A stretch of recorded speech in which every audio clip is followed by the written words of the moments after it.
কথা বলা যাবে না। তো দেখো আমরা এখন যোগাশ্রয় নির্ভরশীল এবং অনির্ভরশীল আর সমাবেশ নিয়ে কথা বলেছি।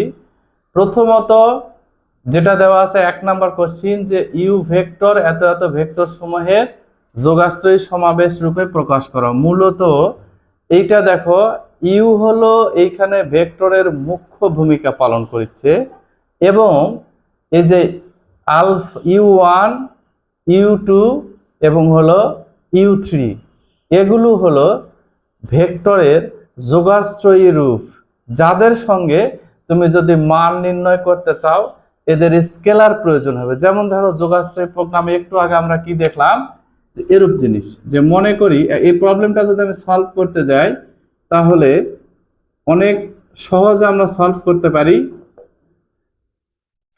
1 নম্বরের সমাধান নিচ্ছি। দেওয়া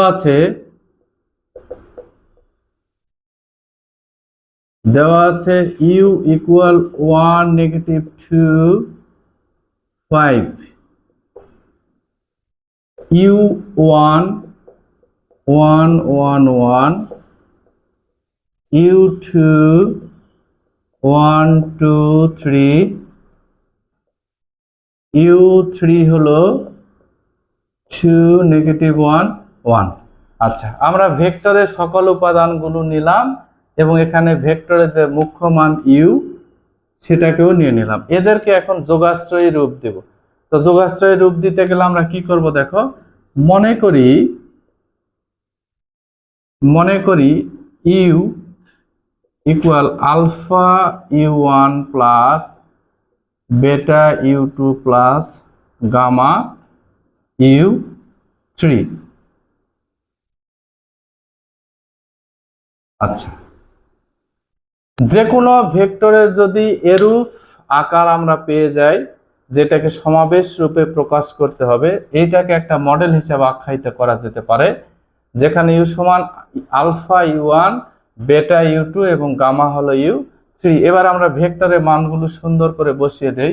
তাহলে ইউ যেটা মুখ্য ভেক্টর সেখানে মান কত দেওয়া আছে 1 নেগেটিভ 2 5। আচ্ছা, আলফা ইন্টু u1 1 1 1 প্লাস বেটা u2 1 2 3 প্লাস গামা 2 নেগেটিভ 1 1। আচ্ছা, এখানে একটা ছোট্ট পরিচয় করে দেই এই লাইনটাতে, যেখানে আলফা বেটা ও গামা হলো স্কেলার। দেখো আলফা বেটা গামা স্কেলার, যদি লিখতে পারো লিখবে, এটা লিখতে না পারলেও তেমন কোনো সমস্যা নেই। এবার এদেরকে খুব সুন্দর করে আমরা সমষ্টি রূপ দিয়ে দেই। যদি ভেক্টরের সমষ্টি রূপ দিয়ে দেই তাহলে 1 নেগেটিভ 2 5, এই যে আলফা আলফা আলফা, এরপরে বেটা 2 beta 3 beta plus 2 gamma negative gamma gamma. আচ্ছা, এই যে স্থানাঙ্ক অবস্থায় যে ভেক্টরের উপাদানগুলো লেখা আছে এগুলো আমরা কিভাবে যোগ করব এগুলো দেখো। এইটা খুব ফাইন করে যোগ করা যাবে, সেটা হলো একটা একটা করে উপাদান যোগ করবেন। এই যেমন x x x y y y z z z, তিনটার প্রথমের উপাদানগুলো প্রথমের সাথে, দ্বিতীয় উপাদানগুলো দ্বিতীয়র সাথে, তৃতীয় উপাদান হলো তৃতীয়র সঙ্গে। তাহলে আমরা লিখতে পারি কি দেখো, alpha plus beta plus 2 gamma, এ একটা হয়ে গেল। এরপরে দেখো আলফা প্লাস 2 বেটা প্লাস এইখানে কত বলতো, শুধু গামা, এবং এটা হবে মাইনাস গামা। গুড, তাহলে দেখো মাইনাস গামা। এরপরে পরবর্তী রেজাল্ট কত আসবে, আলফা প্লাস 3 বেটা প্লাস হলো গামা। দেখো আমরা ভেক্টরের স্থানাঙ্কগুলো এবং এই স্থানাঙ্কের যে কোনো ধরনের যোগগুলো যখন করব তখন এটা স্থানাঙ্ক বিধি মেনে করতে হবে, অর্থাৎ 1 1 1 2 2 2 এবং 3 3 3। এটা হলো 3 ডাইমেনশনাল স্পেস অন ভেক্টর, এটা ত্রিমাত্রিক অবস্থায় আছে, এই জন্য আমরা প্রত্যেকের একটা একটা করে যোগ করব। এবার যোগ যখন হয়ে গেল, এখান থেকে আমাদের এবার পরবর্তী যেটা করতে হবে সেটা হলো যে এদের স্থানাঙ্কের রূপটা দিতে হবে, সরল রেখা গঠন করতে হবে। তাহলে এখন দেখো, এ একটা রেখা গঠন হলো যার মান 1, এ একটা রেখা যার মান -2, এ একটা রেখা যার নাম হলো 3। তাহলে এটাকে আমরা এখন গঠন করি alpha plus beta plus 2 gamma equal 1, alpha plus 2 beta minus gamma equal -2, এরপরে চলে আসলো alpha plus 3 beta plus gamma equal হলো 5। আচ্ছা, দেখো এই সমীকরণ থেকে এমন তথ্যগুলো এখানে দিয়ে দেব যেগুলো স্বভাবতই আমাদেরকে ইচালন প্রক্রিয়া যে একঘাত সমীকরণ যেটা আছে সেটাতেও তোমাদেরকে হেল্প করতে পারবে। তো আবারও একবার এটা আমরা একটু রিভিউ করে নেই। প্রথমত ভেক্টর কম্বিনেশনগুলো দেখতে হবে এটা কিভাবে আছে। তাহলে ইউ হলো এখানে প্রধান ভেক্টর, আর এদের সহযোগী যে ভেক্টরগুলো থাকবে এই যেমন u1, u2, u3, এই ভেক্টরগুলোর সঙ্গে যদি কোনো স্কেলার যদি সমন্বিত হয় এদের সমষ্টিগত রূপকেই যোগাশ্রয়ী প্রোগ্রাম বলা হয়। তো আমরা এই জন্য U equal alpha beta gamma এদের সঙ্গে স্কেলার নিয়ে নিলাম, নেওয়ার পরে এইটাই হলো একটা যোগাশ্রয়ী প্রোগ্রাম। এই প্রোগ্রামের প্রত্যেকটি মান বসিয়ে দেব, দেওয়ার পরে যেটা ম্যানুয়াল সিস্টেমে গুণ করা সম্ভব সেটা আমরা করে নিয়েছি, এরপরে যোগ করব। তাহলে যোগের বিধিগুলো হলো এই যে প্রথম প্রথম প্রথম, এরপরে দ্বিতীয় দ্বিতীয় দ্বিতীয়, এরপরে হবে এই যে তৃতীয় কম্বিনেশন তৃতীয়। এরপরে দেখো আমরা একটা লাইন পেলাম যে প্রথম যে রেখা পেলাম এটা লিনিয়ার কম্বিনেশন, তার প্রথম উপাদান হলো এখানে ভেক্টরের মান হলো 1, পরেরটা হলো -2 এবং পরেরটা হলো 5। এখন এই যে সমীকরণগুলো পেলাম এইটাকে ম্যাথমেটিক্সের ভাষায় বলা হয় সমীকরণ জোট। অর্থাৎ দুই বা ততোধিক সমীকরণ যখন সমন্বিত অবস্থায় অবস্থান নিবে সেইটাকেই সমীকরণ জোট বলা হবে, এবং এখানে অবশ্যই একাধিক চলকও থাকতে হবে, তাহলে চলক ভিন্ন তো সমীকরণ হবে না। এবার এইখান থেকে যে এই যে অজানা রাশি আমরা এখানে বের করলাম না যে আলফা বেটা গামা, এই সমীকরণ থেকে এখন আলফা বেটা এবং গামার মান যদি আমরা বের করতে পারি তাহলে আমরা সফল হব। তো আলফা বিটা গামার মান কিভাবে বের করা সম্ভব, কোন প্রক্রিয়ায়? ইচালন। বাহ, গুড, এই তো ভালো মনে আছে। এবার ইচালন ফর্মটা যাদের পূর্বে কমও জানা আছে তারাও অনেক ভালো করে করতে পারবে, আমি সেইভাবে আলোচনা করে দিচ্ছি। তো এইখানে ইচালন ফর্ম বলতে যেটা বোঝাচ্ছে সেটা দেখো, এই ফর্মটাকে আমি এবার একটু এখান থেকে অপারেশনগুলো করব যে এইটা একটি রেখা, এ একটা রেখা, এ একটা রেখা। তো প্রথম কন্ডিশন হলো বি অ্যাটেন্টিভ, প্রথম যে রেখাটা নিব এই রেখার প্রথম উপাদান অশূন্য হতে হবে, অর্থাৎ এটা শূন্য হওয়া যাবে না। তাহলে আমি এখানে কি লিখবো, alpha plus beta plus 2 gamma equal হলো 1। তাহলে যেই এইরকম একাধিক সমীকরণ যেখানে থাকবে সেই সমীকরণ থেকে আমাদের প্রথম কম্বিনেশন হলো যে অশূন্য হতে হবে।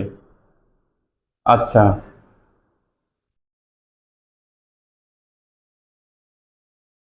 অশূন্য হবে আমার প্রথম সমীকরণের প্রথম উপাদান। এবার পরবর্তী যে উপাদানগুলো আছে সেগুলো আমরা পর্যায়ক্রমিকভাবে শূন্য বানাবো। কিভাবে? এইখানে একটা শূন্য, এর পরবর্তী যে চলকগুলো থাকবে দুইটা শূন্য, তাহলে আমরা এখান থেকে আলফা বেটা গামার মানগুলো পেতে পারি। তো আমরা দেখো এইটা লাইন 1 লিখে নিলাম, এবার আমরা লাইন 2 থেকে অপারেশন শুরু করব। এই চিহ্নটা ইকুইভ্যালেন্ট চিহ্ন দিয়ে দিলাম, এই যে এইখানে শূন্য বানানো আমাদের টার্গেট। তাহলে আলফাকে শূন্য বানাবো এই যে প্রথম সমীকরণের সাহায্য নিয়ে। তাহলে এইটাকে যদি শূন্য বানাতে চাই তাহলে আমরা কি করব, পরস্পর এটা L1 L2 L3, তার মানে L2 তে কাজ করব। তাহলে L2 কিভাবে কাজ করব, L2 মাইনাস L1, এরপরে L3 তে কাজ করব। তাহলে L3 এর প্রথম উপাদান আলফা আছে, তাহলে এইটাকে 1 বা 2 এর সাহায্যে করতে পারি। আমি 1 নিয়ে কাজ করলাম, L3 মাইনাস L1। এবার এদের ফলাফলগুলো আগে লিখব।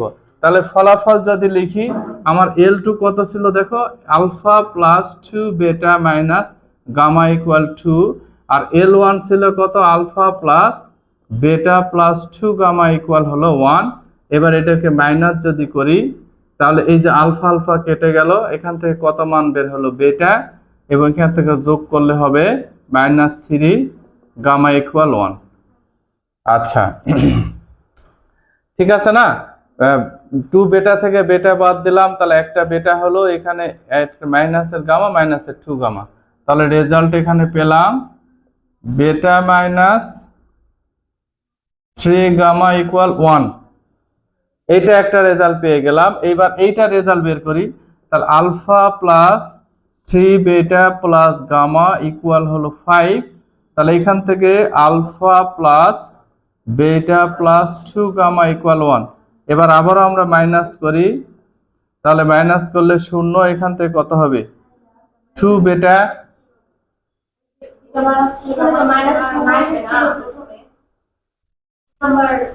এইটা এটা -2 ছিল না, তাহলে -2 হলে কত হচ্ছে, আচ্ছা -3।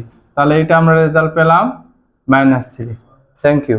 পরেরটা দেখো, তাহলে এখানে আলফা 0 হয়ে গেছে, তাহলে 3 থেকে 1 বাদ দিয়ে 2 হবে, আর এখানে কত হচ্ছে, মাইনাস গামা ইকুয়াল হলো 4। আচ্ছা, চেক করি, 3 নম্বরে alpha plus 3 beta plus gamma equal হলো 5। পরের ইকুয়েশনে ছিল alpha plus beta plus 2 gamma equal হলো 1, ঠিক আছে না? তাহলে 2 বেটা মাইনাস গামা, এখন 2 বেটা মাইনাস গামা ইকুয়াল 4।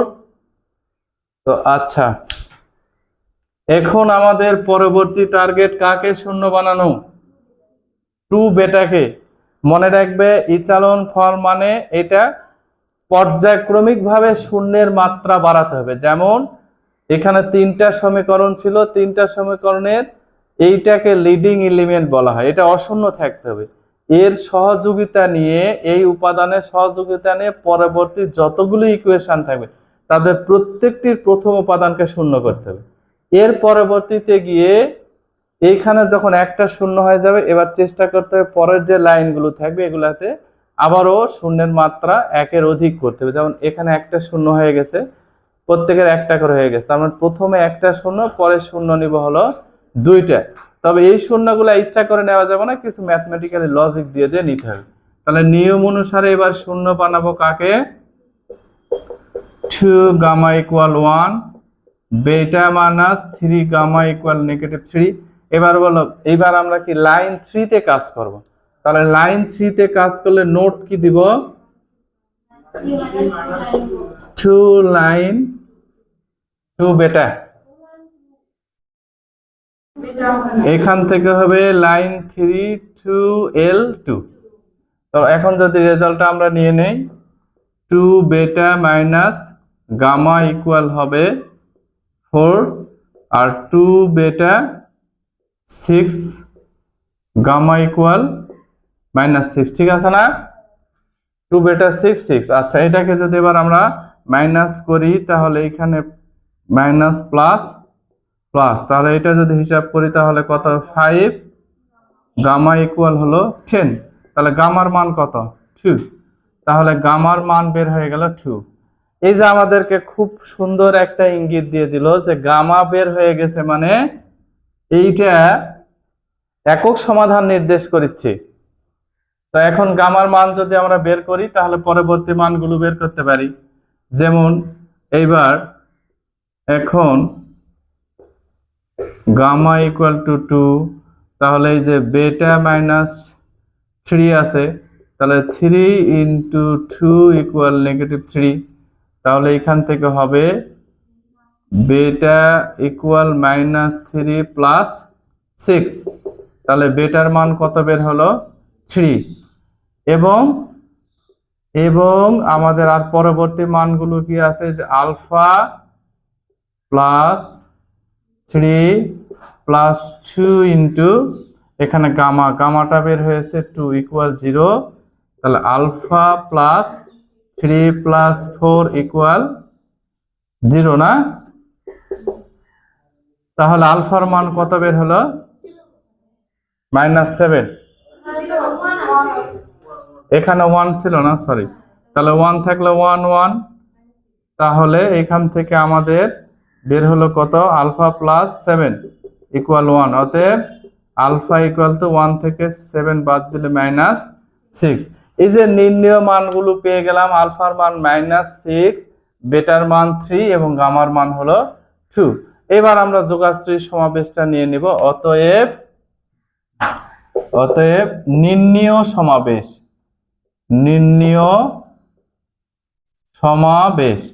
নির্ণয় সমাবেশ আমাদের ইউ ইকুয়াল লেখা ছিল কত?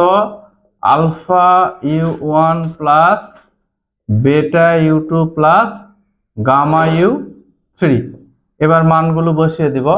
তাহলে আলফার মান বের হলো -6, অতএব ইউ ইকুয়াল -6 u1, তারপরে এইখানে হবে প্লাস, বেটার মান কত বের হয়েছে?